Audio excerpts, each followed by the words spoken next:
जय यीशु। प्रभु यीशु मसीह, बहुत आज गवाहियाँ हम लोगों ने सुनी हैं। न तो कोई पढ़े लिखे का कोई मतलब है, न कम पढ़े लिखे का, न बहुत पढ़े लिखे का, न किसी गरीब का, न किसी अमीर का, न किसी कंगाल का कोई अर्थ है। यीशु मसीह का दरबार है, प्रभु का दरबार है। वो मनुष्य से प्यार करता है। आपका कपड़ा नहीं देख रहा है, आपका रंग रूप नहीं देख रहा है, आपकी जाति पाति का भेद नहीं करता, रंग रूप का कोई भेद नहीं करता। यहाँ जो टूटा मन लेकर आता है उसकी वो सुनता है। हालेलुया।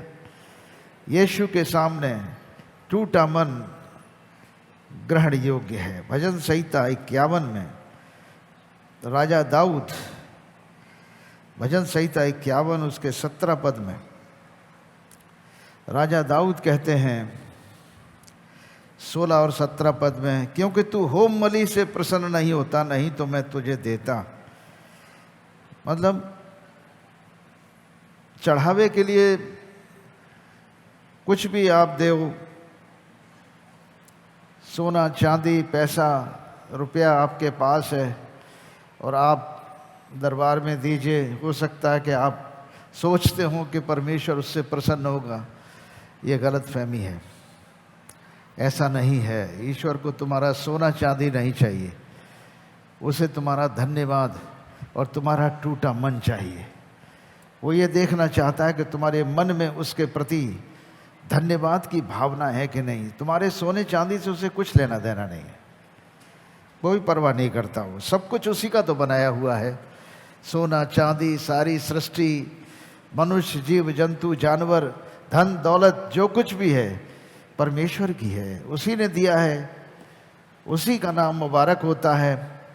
और हम कुछ लेकर आते नहीं हैं, न कुछ लेकर जा सकते हैं। परमेश्वर कह रहा है, वचन कह रहा है कि तू मेल बलि से प्रसन्न नहीं होता, धन दौलत से प्रसन्न नहीं होता। 16 पद में, अगर होता तो मेरे पास बहुत है। जितने तू बैल चढ़ाना चाहता मैं तुझे दे देता, जितने तू जानवरों की बलि मांगता मैं तुझे दे देता। मैं तो राजा हूँ, मैं तो राजा हूँ। ये राजा दाऊद कह रहे हैं, कोई कमी नहीं है मेरे पास। कितने किलो सोना चाहिए, कितने किलो चांदी चाहिए, वो भी मैं दे सकता था, लेकिन होम बलि से तू प्रसन्न नहीं होता। होम बलि से तू प्रसन्न नहीं होता। भजन संहिता 50 में 12 में परमेश्वर का वचन कह रहा है, मैं न तो तेरे घर से बैल और न तेरी पशुशाला से बकरे लूँगा। बहुत सारे लोग सोचते हैं बैल की बलि चढ़ाने से, बकरे की बलि चढ़ाने से परमात्मा प्रसन्न हो जाएगा। ये सब परमात्मा अपनी सृष्टि को मार के प्रसन्न नहीं होता है। परमात्मा अपनी सृष्टि को जीवन देकर प्रसन्न होता है। परमात्मा प्रसन्न होता है कि सृष्टि जीवित रहे और बहुतायत के जीवन के साथ रहे। यहाँ पर प्रभु का वचन, मैं न तो तेरे घर के बैल और न तेरी पशुशाला से बकरे लूँगा, क्योंकि वन के सारे जीव जंतु और हजारों पहाड़ों के जानवर मेरे ही हैं। पहाड़ों के सब पक्षियों को मैं जानता हूँ, मैदान में चलने फिरने जानवर भी मेरे ही हैं। यदि मैं भूखा होता तो तुझसे न कहता, क्योंकि जगत और जो कुछ उसमें है वो मेरा ही तो है। क्या मैं बैल का मांस खाऊं या बकरे का लहू पीऊं? प्रभु यीशु मसीह का वचन कह रहा है, क्या मैं बैल का मांस खाऊं या बकरे का लहू पीऊं? तुम सोचते हो क्या मैं उससे प्रसन्न हो जाऊंगा? मुझे कुछ नहीं चाहिए तुम्हारा। क्या चाहिए? परमेश्वर को धन्यवाद ही का बलिदान चढ़ा और परम प्रधान के लिए अपनी मन्नतें पूरी कर। धन्यवाद सबसे बड़ा बलिदान है। धन्यवाद, बोलिए धन्यवाद सबसे बड़ा बलिदान है। परमेश्वर हमारे मुंह से, हमारे हृदय से धन्यवाद का शब्द सुनना चाहता है। इसीलिए हमने भजन लिखा है, धन्यवादी बनो। सुबह शाम तीनों टाइम उसका धन्यवाद करो। सुबह उठते हो, रात के आराम के लिए, रात की सुरक्षा के लिए प्रभु का धन्यवाद करो। शाम को सोते हो, प्रभु का धन्यवाद करो कि वो हमें रक्षा और सुरक्षा देगा, तंदुरुस्ती देगा, और कल सुबह हमें तंदुरुस्त उठाएगा, हमें जीवित उठाएगा। बहुत सारे लोग सोने जाते हैं, सुबह जीवित नहीं उठते हैं। ऐसा भी होता है। हमें धन्यवादी बनना है। परमेश्वर को धन्यवाद ही का बलिदान चढ़ा और परम प्रधान के लिए अपनी मन्नतें पूरी कर। बहुत सारे लोग आते हैं यहाँ पर यीशु दरबार में, ये तो नहीं कहते कि हम इतने किलो सोना और चांदी चढ़ाएंगे, अगर तू मेरा ये काम कर देगा प्रभु यीशु, मैं इतना तेरे दरबार में दान दूंगा। कुछ नहीं है। हम ज़्यादातर 90% गवाहियाँ सुन रहे हैं, उसमें ये गवाही में कह रहे हैं लोग, मैं तेरे दरबार में तेरी गवाही दूंगा, तेरा धन्यवाद करूंगा। गवाही देना परमेश्वर को महिमा देना है, परमेश्वर को धन्यवाद देना है। और गवाही का आत्मा भविष्यवाणी का आत्मा है। प्रभु यीशु मसीह की गवाही भविष्यवाणी का आत्मा है, यानी धन्यवाद का आत्मा है। धन्यवाद करने वाला व्यक्ति परमेश्वर को महिमा देता है। धन्यवाद का बलिदान चढ़ा और परम प्रधान के लिए अपनी मन्नतें पूरी कर, और संकट के दिन मुझे पुकार, मैं तुझे छुड़ाऊंगा और तू मेरी महिमा करने पाएगा। तो इसलिए जब हम मन्नतें मांगते हैं तो क्या करते हैं? हे प्रभु, हमारे दुख दर्द को दूर कर दीजिए। हे प्रभु, हमारे घर के कंगालपन को दूर कर दीजिए। मैं आपके दरबार में और आपके लोगों के सामने आपकी महिमा करूंगा, आपकी गवाही दूंगा। वो गवाही देने के लिए प्रभु से मन्नतें मांगते हैं, वो गलत नहीं है, बहुत अच्छी बात है। परमेश्वर मन्नतों को पूरा करने से प्रसन्न होता है।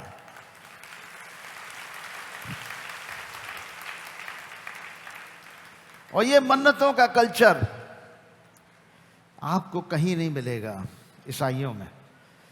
ईसाई लोगों में ये मन्नत का कल्चर नहीं मिलता। हमने मन्नत मानी है, ये बाइबल का कल्चर है, ईसाइयों का कल्चर नहीं है। परमेश्वर सृष्टिकर्ता ने जब से सृष्टि बनाई है तब से ये संस्कृति हमारी सृष्टि में है, और बहुतेरे लोगों ने इस संस्कृति को त्याग दिया कि ईश्वर का धन्यवाद करना छोड़ दिया। और जब ईश्वर का धन्यवाद करना छोड़ दोगे तो तुम्हारे जीवनों में आशीषों की घटी हो जाएगी। निश्चित रूप से तुम घटी में रहोगे। प्रभु का वचन आगे कहता है इसी भजन संहिता 50 और उसके 23 पद में, धन्यवाद के बलिदान का चढ़ाने वाला मेरी महिमा करता है। धन्यवाद का चढ़ाने वाला मेरी महिमा करता है। और जो चरित्र को उत्तम रखता है उसको मैं परमेश्वर का किया हुआ उद्धार दिखाऊंगा। यानी धन्यवाद करें हम परमेश्वर का और अपने चरित्र को उत्तम रखें। चरित्र को उत्तम कैसे रखेंगे? पवित्रता के जरिए। अपना सोच पवित्र रखिए, अपने विचार पवित्र रखिए, अपने मुंह से बुराई मत करिए, अपने जीभ से छल की बात मत गढ़िए, अपने भाई के विरुद्ध चुगली मत करिए, झूठी गवाही मत दीजिए। पवित्र रखिए, अपनी जीभ को भी पवित्र रखिए, सोच को पवित्र रखिए। जब जीभ और सोच पवित्र होगा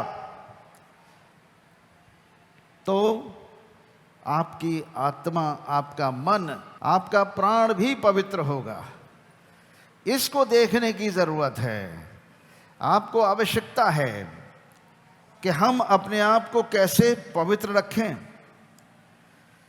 हमें पवित्र रखना है तो अपने मुंह से भी छल की बात नहीं करना है, झूठ नहीं बोलना है, बुराई नहीं करना है, कोई बुरा सोच अपने मन में नहीं रखना है। प्रभु यीशु मसीह का वचन भजन संहिता 91 उसके 17 पद में कहता है, टूटा मन परमेश्वर के योग्य बलिदान है। हे परमेश्वर, तू टूटे और पिसे हुए मन को तुच्छ नहीं जानता। जब हमारा मन टूटा हुआ होता है और हम टूटे हुए मन से प्रभु से प्रार्थना करते हैं, तब क्या होता है? जब टूटे हुए मन से प्रभु से प्रार्थना करते हैं तो हमारी सुनता है और हमें तुरंत जवाब मिलता है, और तब हम आनंद से भर जाते हैं, आनंद से भर जाते हैं, धन्यवाद से भर जाते हैं, और देखते हैं कि कब इतवार आने वाला है, अगले संडे को मुझे गवाही जरूर देनी है, क्योंकि प्रभु ने मेरी प्रार्थना सुन ली है और मेरे टूटे हुए मन को तुच्छ नहीं जाना, उसका आदर किया है। अभी जो बेटी मर्सी ने भजन गाया था, भजन नंबर 134, जिसमें हमने लिखा है, मसीहा मुझे अपना बना लो आज, जैसा हूं मैं आया प्रभु जी अपना बना लो आज। मुझे कोई स्पेशल कपड़े पहनने की ज़रूरत नहीं है, मुझे कोई अपना दूसरे तरीके का मेकअप करने की ज़रूरत नहीं। जैसा हूं मैं, जैसा प्रभु ने मुझे पैदा किया है, मैं वैसा ही उसके दरबार में आता हूं। जहां पैदा किया है, जिस देश में पैदा किया है, जिस परिस्थिति में पैदा किया है, मैं उसे छोड़ता नहीं हूं। मैं उसी सभ्यता में और उसी संस्कृति में रहकर उस जीवते परमेश्वर को महिमा देता हूं। आमीन। यही है, जैसा हूं मैं आया प्रभु जी अपना लो मुझे आज। जाति पाति का भेद न कोई, जो खोजे तिन पाए। रंग रूप को प्रभु न देखे, टूटा मन हो आए। यानी टूटे मन को परमेश्वर कभी तुच्छ नहीं जानता। प्रियजन बंधु जग में न चाहें, जग बैरी हो जाए। जब समय आता है, खराब समय आता है, आपके भाई बंधु भी छोड़ देते हैं। गरीबी में रिश्तेदार अपने आप को रिश्तेदार कहना छोड़ देते हैं। वो थोड़ा उनका रहन सहन बड़ा होता है, उनके पास कार है, उनके पास मकान है, हमारे पास साइकिल है, हमारे पास रिक्शे में हम चलते हैं, तो हमारे नाते रिश्तेदार भी कहते हैं हमारे जान पहचान के हैं, हमारे पट्टीदार हो सकते हैं, रिश्तेदार नहीं है। मतलब दूरी हो जाती है। और जब आप ऊंचे उठ जाते हैं तो हर एक कोई आपसे रिश्तेदारी जोड़ने लगता है, पूरा गांव रिश्तेदार हो जाता है। ये तो हमने खुद देखा है, हमने खुद देखा है। उस गांव में जिसमें कोई पूछता नहीं था हमको, आज जब उस गांव में वापस जाते हैं तो दौड़े चले आते हैं, सबके सब, बूढ़े जवान सब पैर छूने चले आएंगे। और उसी गांव से हम निकल गए, किसी ने परवाह नहीं की। और आज जब गांव में वापस जाते हैं तो देखते हैं हाँ ये बहुत बड़े आदमी हैं, बड़े पढ़े लिखे हैं। गांव के सब हमारे रिश्तेदार, मित्र, पड़ोसी सब पहचानने लगते हैं।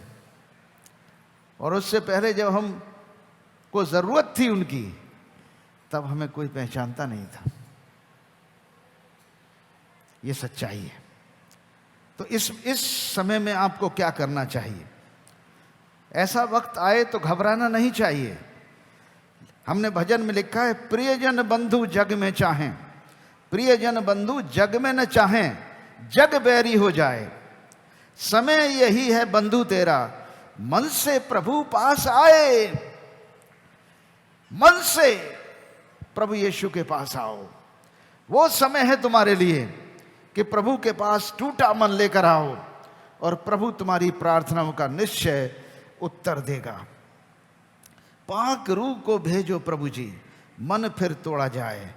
लाल भी रूह से भरते कहते, मन खोलो प्रभु आए। अपना मन खोलिए, हृदय में प्रभु को ग्रहण कीजिए। प्रभु आत्मा है, और जहां आत्मा है वहां स्वतंत्रता है, वहां आजादी है।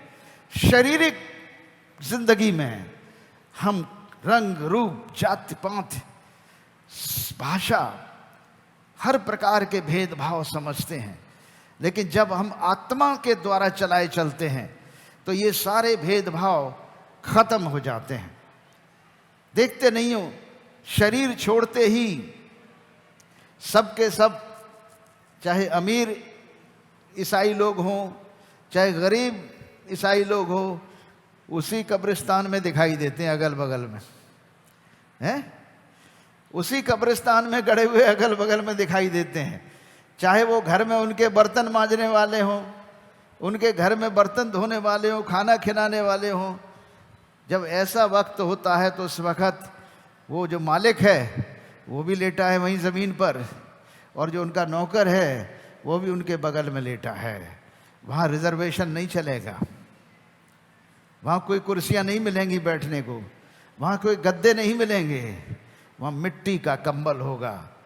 मिट्टी का कंबल होगा जिसे ओढ़ना तुम्हें पड़ेगा। वही कंबल मजदूर को मिलेगा, वही कंबल राजा को मिलेगा। राजा दाऊद को भी मिला, इतना बड़ा महाराजा दाऊद राजा को भी वही मिट्टी का कंबल ओढ़ने को मिला कब्र के अंदर, जो उसके नौकर चाकरों को मिला था। यही हकीकत है, इसको समझने की आवश्यकता है।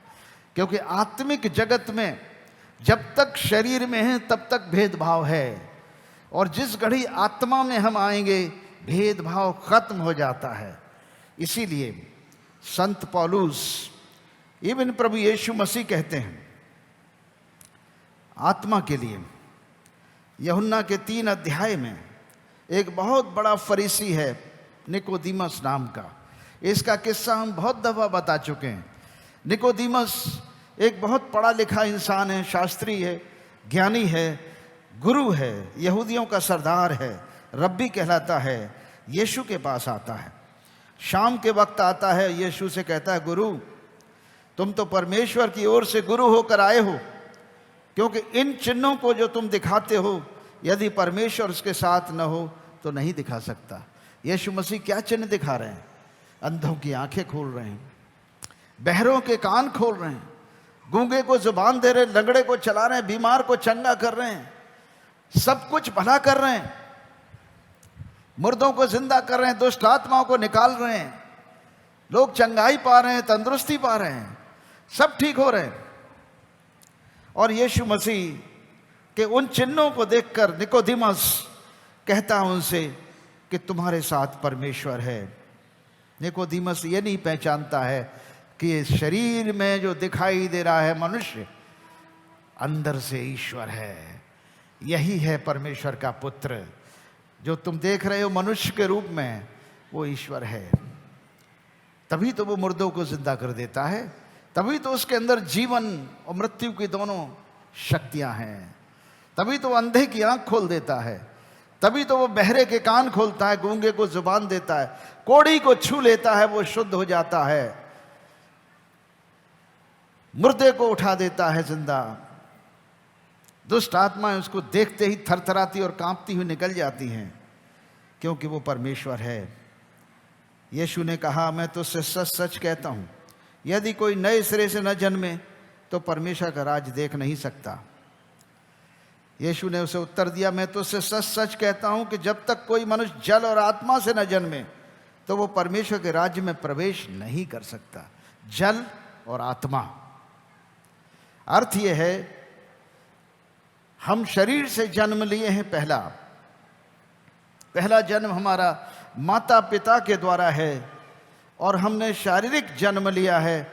हमारा प्राण माता पिता के माध्यम से आया है, हमारी आत्मा ईश्वर से हमें मिली है, लेकिन हमारा जन्म शारीरिक है। और जब हम विश्वास के द्वारा परमेश्वर के पुत्र यीशु मसीह को अपना प्रभु और मुक्तिदाता ग्रहण करते हैं, तब यूहन्ना के 1 अध्याय और 12 पद में लिखा है, तब उसने उन सबको जितनों ने उस पर विश्वास किया उन्हें परमेश्वर की संतान होने का अधिकार दे दिया। परमेश्वर कौन है? आत्मा है। और जब परमेश्वर की संतान होने का अधिकार यीशु ने हमें दे दिया, तो हम भी शारीरिक से आत्मिक जगत में प्रवेश कर गए। और जब हम शारीरिक से आत्मिक जगत में प्रवेश कर जाते हैं, तब परमेश्वर के बेटे और बेटियां हो जाते हैं। सारे भेदभाव खत्म हो जाते हैं। शरीर का कोई भेद नहीं रहता, ना जात पात न धर्म, किसी भाषा का कोई भेद नहीं रहता। हम बेटे और बेटियां जीवते परमेश्वर के बन जाते हैं। और यही यीशु मसीह नया जन्म लेने की बात कर रहे हैं कि हम नया जन्म लें। और ये नया जन्म जब बपतिस्मा लेते हैं, जल में डुबकी लगाते हैं पिता पुत्र पवित्र आत्मा के नाम से, तब ये हम जब जल से बाहर आते हैं तो एक नई सृष्टि बन जाते हैं। पुराना जीवन दफन करते हैं जल में और नए मनुष्य बनकर बाहर आते हैं। पवित्र आत्मा का हमें वरदान मिलता है और यीशु मसीह हमें एक अविनाशी बीज हमारे अंदर बो देता है। इसी अविनाशी बीज के बारे में प्रभु यीशु मसीह बातचीत कर रहे हैं एक सामरी स्त्री से। अभी हम देखेंगे, सामरी स्त्री है जो यूहन्ना के 4 अध्याय में पाया जाता है। ये प्रभु यीशु मसीह सामरी नगर में गए हैं, सामरिया के एक नगर में, और सामरिया के नगर में एक कुएं पर बैठ गए जाकर। दोपहर का वक्त है, लोग पानी भरने के लिए आए हैं। एक स्त्री पानी भरने को आती है और यीशु मसीह ने उससे पीने को जल मांगा और कहा मुझे पानी पिला। चूँकि उनकी वेशभूषा दूसरे तरह की थी, वो यहूदी रब्बाइनिक ड्रेस पहनते थे, उनका ड्रेस कोड ही फर्क था। उसे देखकर पहचान लेते थे लोग, ये यहूदी रब्बी है, यानी गुरु है, शिक्षक है। और उस वक्त ये सामरी स्त्री जो जल भरने के लिए आई है, दोपहर का वक्त है, सामरी नगर में, सामरिया के एक नगर में यीशु मसीह हैं और वहाँ पर कुएं पर बैठे हैं और वो जल भरने के लिए आती है। और जल भरने के लिए यीशु मसीह ने उससे कहा मुझे पानी पिला। और यीशु मसीह की वेशभूषा को देखकर कहती है वो सामरी स्त्री, तू यहूदी होकर मुझ सामरी स्त्री से पानी क्यों मांगता है? शारीरिक भेदभाव, ये शारीरिक भेदभाव है, क्योंकि यहूदी लोग अपने को बहुत ऊंची जाति का समझते थे, रब्बी थे, गुरु थे, और सामरी लोगों को अछूत समझते थे और सामरियों के कुएं से पानी भी नहीं पीते थे। और यीशु मसीह जाकर उसके कुएं पे बैठ जाते हैं और सामरी स्त्री से पानी मांगते हैं। ये बहुत ही अपने आप में आश्चर्य की बात थी उस जमाने में। बड़े आश्चर्य की बात है कि कोई एक अछूत स्त्री से, उस जमाने में सामरियों का और यहूदी लोगों का आपस में कोई संबंध नहीं था खाने पीने का, और वहां आप पानी मांग रहे हैं। चौंक गई है स्त्री, अरे प्रभु, तुम यहूदी होकर हमसे पानी मांग रहे हो, मुझ सामरी स्त्री से पानी मांग रहे हो? ऐसा उसने कभी देखा ही नहीं था। आश्चर्य की बात थी। यीशु मसीह ने उससे कहा, यदि तू परमेश्वर के वरदान को जानती कि वो कौन है और जो तुझसे पानी मांगता है, मुझे पानी पिला, तो तू उससे मांगती और वो तुझे जीवन का जल देता, यानी पवित्र आत्मा देता। क्योंकि पवित्र आत्मा, परमेश्वर के आत्मा, आत्मा से जन्म देने का अधिकार केवल यीशु मसीह को है। और परमेश्वर का आत्मा जब माता मरियम पर उतरा तो माता मरियम गर्भवती हुई, पुत्र जनी, और उसका नाम यीशु रखा गया। चूंकि वो पवित्र आत्मा से जन्मा है, इसलिए परमेश्वर का पुत्र कहलाया। यीशु का जन्म आत्मा से है। तो पवित्र आत्मा के द्वारा जन्म देने का अधिकार, मनुष्य का पहला जन्म शारीरिक है और दूसरा और नए सिरे से जन्म देने की बात यीशु मसीह कर रहे हैं कि आत्मा और जल से जन्म लेना अवश्य है यदि तुम परमेश्वर के राज्य में, स्वर्ग राज्य में प्रवेश करना चाहते हो। बहुत सारे लोग इस भेद को नहीं जानते हैं। हम केवल परमेश्वर के राज्य के प्रचारक हैं, हम स्वर्ग राज्य के प्रचारक हैं, हम किसी संप्रदाय के प्रचारक नहीं हैं। क्योंकि हमें जिम्मेदारी दी गई है पूरी दुनिया की, पूरे समाज की, कि हम उन्हें स्वर्ग राज्य का मार्ग सिखाएं, परमेश्वर के राज्य की बातें करें। प्रभु यीशु मसीह किसी धर्म या संप्रदाय की स्थापना करने के लिए पृथ्वी पर नहीं आए, इसीलिए उन्होंने सारी उन मान्यताओं को तोड़ दिया, पुराने रीतियों को तोड़ दिया और सामरी के स्त्री से पानी मांग रहे हैं। स्त्री ने कहा, हे प्रभु, तेरे पास तो जल भरने को कुछ नहीं है, कुआं गहरा है, फिर भी वो जीवन का जल तेरे पास कहां से आया? क्या तू हमारे पिता याकूब से बड़ा है, जिसने हमें ये कुआं दिया? वो आप ही अपनी संतान अपने पशुओं समेत इसमें से पिया। यीशु ने उसको उत्तर दिया, जो कोई ये जल पिएगा वो फिर प्यासा होगा, परंतु जो कोई उस जल को में से पिएगा जो मैं उसे दूंगा, फिर वो अनंत काल तक प्यासा न होगा। अब आगे की बात सुनना। वरन जो जल मैं उसे दूंगा वो उसमें एक सोता बन जाएगा जो अनंत काल के लिए उमड़ता रहेगा। ये अनंत काल के लिए उमड़ने वाला जल कौन सा है? अनंत जीवन के लिए, हमेशा की जिंदगी के लिए, कभी न मरने वाला जीवन, स्वर्ग राज्य के जीवन के लिए। ये पवित्र आत्मा है जो हमारे अंदर जब आता है तो हमेशा की जिंदगी के लिए उमड़ता है, बहता सोता है। वो जहां जाएगा वहां अनंत जीवन आएगा। मेरे प्रियो, इसीलिए हर विश्वासी बेटे बेटियों को पवित्र आत्मा से भरना चाहिए, पवित्र आत्मा का बपतिस्मा मिलना चाहिए। आत्मा से जन्म लेना बहुत आवश्यक है। कल भी मैंने पवित्र आत्मा से बपतिस्मे की बातचीत की थी, कल भी मैंने आत्मा से जन्म लेने की बात करी थी। यही हकीकत है। वो आत्मा अनंत जीवन का सोता बनकर हमारे हृदय से उमड़ने लगेगा, एक सोता बन जाएगा। और उस सोते में से क्या होता है? अनंत जीवन का जल उमड़ता है। अनंत जीवन की बातें निकलती हैं, स्वर्ग राज्य की बातें निकलती हैं, परमेश्वर के प्रेम की बातें निकलती हैं। कोई शैतानी बातें नहीं, कोई बुराई की बात नहीं, कोई पाप की बात नहीं, कोई श्रापित अवस्था नहीं, केवल परमेश्वर के प्रेम की बातें, उसके आनंद और शांति की बातें और उसके अनंत जीवन की बातें हृदय में से उमड़ती हैं। जो मुझे मिला है वो सबको मिल जाए, ये इच्छा होती है। जो मुझे मिला है वो मेरी सारी मानव जाति को मिल जाए। यीशु मसीह जो परमेश्वर का पुत्र है, अनंत जीवन का मालिक है, यदि वो मुझे मिला है तो मेरी इच्छा है वो सबको मिल जाए। यही है उद्धार, यही मुक्ति है, इसे ही पाने की आवश्यकता है। और यहां पर आगे चल के प्रभु यीशु मसीह से वार्तालाप हो रहा है इस स्त्री से, और ये आगे चल के कहती है, मुझे लगता है, जब उससे पूछा, उसने कहा मुझे वो पीने को जल दीजिए आप। यीशु ने कहा, जाइए अपने पति को बुला लाइए, आपके पति आएंगे तब उनके साथ मैं बताऊंगा। उसने कहा, मेरा कोई पति नहीं है। यीशु ने कहा, ठीक तूने कहा है, तेरा कोई पति नहीं है। तू इससे पहले 5 कर चुकी है, जिसके साथ तू रह रही है वो तेरा पति नहीं है।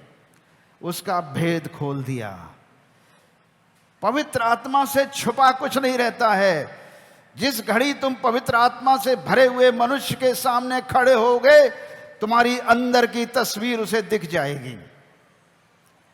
यीशु मसीह पवित्र आत्मा से भरा हुआ है, और जब वो किसी को पवित्र आत्मा का वरदान देता है तो वही बुद्धि और समझ का आत्मा, वही ज्ञान और प्रकाश का आत्मा जो यीशु में है वो आप में आ जाता है, वो मुझ में आ जाता है, वो सारे प्रभु के दासों में आ जाता है जो पवित्र आत्मा से भरे हुए होते हैं। इसलिए वो सब कुछ देख सकते हैं, दिख जाता है। और इससे ये घबरा गई स्त्री, कहने लगी, हे प्रभु, मुझे लगता है कि तुम भविष्यवक्ता हो, नबी हो। फिर भी बहस कर रही है। हमारे बाप दादा कहते हैं इस पहाड़ पर आराधना करना चाहिए, और तुम कहते हो जो जगह आराधना करना चाहिए वो यरूशलेम में है। हे नारी, यीशु ने जवाब दिया, हे नारी, मेरी बात पर विश्वास कर। वो समय आता है कि जब तुम इस पहाड़ पर, यानी सामरिया के पहाड़ पर, पिता की आराधना नहीं करोगे, न यरूशलेम में। तुम जिसे जानते नहीं उसकी आराधना करते हो, और हम जिसे जानते हैं उसकी आराधना करते हैं, क्योंकि उद्धार यहूदियों में से है। उद्धारकर्ता इब्राहिम के परिवार में से आना है।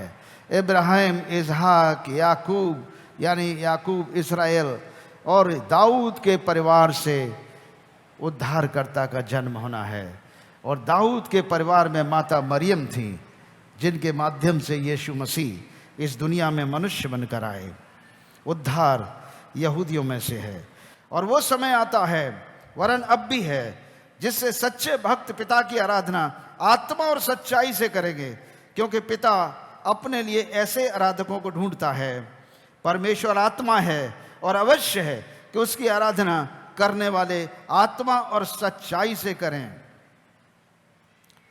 स्त्री ने कहा, मैं जानती हूं मसीह जो ख्रीस्त आएगा, आने वाला है, और जब वो बताएगा सब बातें हमें बताएगा। यीशु ने उससे कहा, मैं जो तुझसे बोल रहा हूं वही हूं। कितना बड़ा प्रकटीकरण! एक पापनी स्त्री पर परमेश्वर का प्रकट होने का अर्थ क्या है? एक पापी गुनहगार औरत के ऊपर प्रभु की दया, क्योंकि वो भी परमेश्वर की बेटी है। वो रास्ते से बेरास्ता हो गई है, बिगड़ गई है, बर्बाद हो गई है, फिर भी परमेश्वर उसको बचाना चाहता है, उसको मौका देना चाहता है। एक, हे बेटी, तू बेरास्ता हो गई है, वापस लौटा। हे पुत्र, तू उड़ाऊ पुत्र हो गया है, वापस लौटा। नशा करना छोड़ दे, दारू पीना छोड़ दे, व्यभिचार करना छोड़ दे, बुरे रास्ते से वापस लौटा।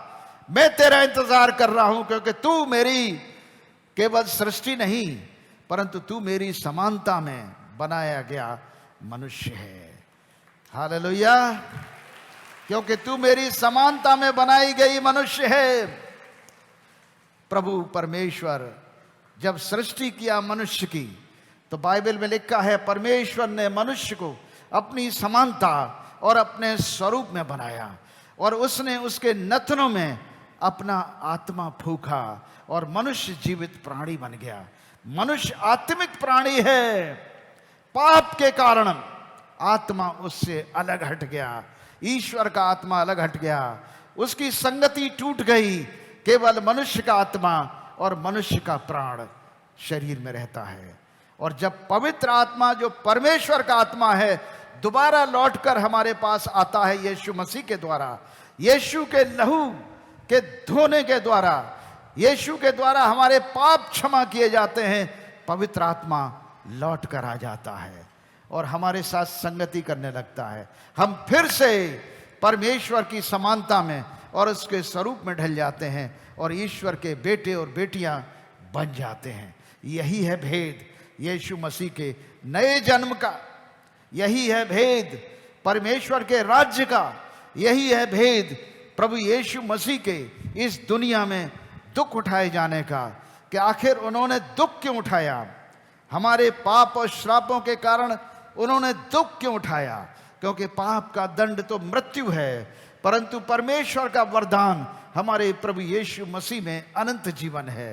बाइबल में लिखा है रोमियो के 3:23 में कि हर मनुष्य ने पाप किया है और हर मनुष्य परमेश्वर की महिमा से रहित है। इसलिए हरेक को मन फिराने की आवश्यकता है, हरेक को पाप से क्षमा की आवश्यकता है। परमेश्वर नहीं चाहता कि कोई भी पापी नाश हो, क्योंकि हरेक पापी है और जिसके पाप क्षमा हो जाएं वही सबसे बड़ा धर्मी है। हालेलुया, हालेलुया, जय यीशु।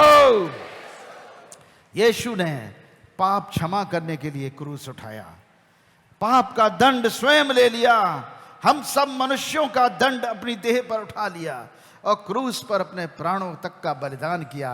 पाप का दंड मृत्यु है, यीशु ने ले लिया और तीसरे दिन कब्र में से जी उठने के बाद उसने हमें जीवन का मार्ग दे दिया और कहा, मैं ही मार्ग हूं, मैं ही जीवन हूं, मैं ही सत्य हूं, बिना मेरे द्वारा कोई पिता के पास नहीं पहुंच सकता।